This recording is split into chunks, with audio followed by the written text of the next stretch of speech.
अरावली पर्वतरांगा. या अरावली पर्वतरांगांचा व्हिडिओ तुमच्या social media फीडमध्ये आला नसेल तरच नवल आहे. राजस्थानमध्ये हजारो लाखो लोक रस्त्यावरती उतरली कारण अरावली पर्वतरांगेचं संरक्षण करायचं होतं. विषय तेवढाच गंभीर होता. काय आहे अरावली पर्वतरांगेचा विषय तर समजून घेऊया. अरावली पर्वतरांगा या 2.5 अब्ज वर्ष जुन्या किंवा प्राचीन आहेत, ज्या हिमालयन पर्वतरांगांपेक्षा सुद्धा आधीच्या आहेत असं मानलं जातं. या पर्वतरांगा गुजरातपासून सुरू होतात आणि पुढे हरियाणा, राजस्थान आणि दिल्ली या राज्यांमध्ये पसरलेल्या आहेत, ज्याची लांबी साधारणपणे 690 किलोमीटर एवढी आहे. तर सर्वसाधारण उंची ही 600 ते 900 मीटरच्या दरम्यान पाहायला मिळते.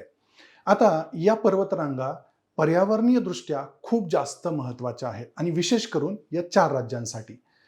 जसं की या पर्वतरांगेमध्ये जैवविविधता प्रचंड मोठ्या विपुल प्रमाणामध्ये पाहायला मिळते. पक्षी, प्राणी, वनस्पती यांच्या असंख्य प्रजाती आपल्याला इथे आढळतात. ही पर्वतरांग म्हणजे निसर्गानं उभा केलेली एक भिंत आहे, जी दिल्लीला वाळूच्या वादळांपासून दिल्ली हरियाणाचं संरक्षण करतात. थार वाळवंटाचा वाढता प्रसार रोखण्याचं काम करतात. तसंच या 4 राज्यांमध्ये भूजल पातळी वाढवण्यामध्ये सुद्धा महत्त्वाची भूमिका निभावतात. मग एवढं महत्त्व असताना सुद्धा सरकारने एक धोरण आणलं आणि सुप्रीम कोर्टानं त्याच्यावर शिक्कामोर्तब केलं. इथून सुरू झाला हा वाद. काय होता तो वाद? भारत सरकारनुसार 100 मीटर पेक्षा उंच टेकड्या यांना फक्त पर्वतरांग मानलं जाईल आणि यांना पर्यावरणीय संरक्षण मिळेल. पण उर्वरित अरावली हे भूमाफियांसाठी, वाळू माफियांसाठी खुल्या केल्या जातील आणि याच्या विरुद्ध लोकांनी रस्त्यावर यायचा निर्णय घेतला. सरकारच्या या प्रस्तावामुळे जवळजवळ 90% अरावली पर्वतरांग ही असुरक्षित होते.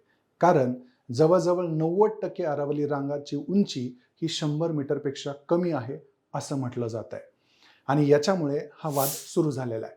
आता माणसाने हे लक्षात घेणं गरजेचं आहे की पर्यावरण याचं संरक्षण करायचं आहे का विकास करायचा आहे, आणि त्यातला मध्यम मार्ग आपल्याला निवडता येतो, तो म्हणजे शाश्वत विकासाचा. प्रश्न हा फक्त अरावलीचा नाहीये, प्रश्न आहे मानवजातीच्या अस्तित्वाचा. धन्यवाद.